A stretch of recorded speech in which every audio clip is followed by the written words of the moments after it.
Isaiah 66, versikulo 15 hangtod sa 17 so nag-ingon.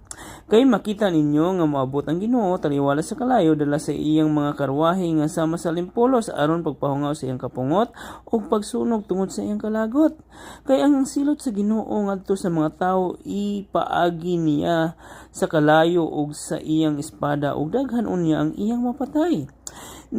Nag-ingon ang Ginoo, mga matay kadtong nagbalaan o naghinlo sa ilang kaugalingon aron mangadto sa mga halaran sa mga Diyos-Diyos ug ingon man ang mga nagkaon og karning baboy, mga ilaga ug uban pang hugaw mananap. So igsoon ang Biblia klaro kay sa nga tanan. Ang Ginoo nag-ingon iya yung pagkapatyon kadtong mga tawo nga nagakaon og mahugaw.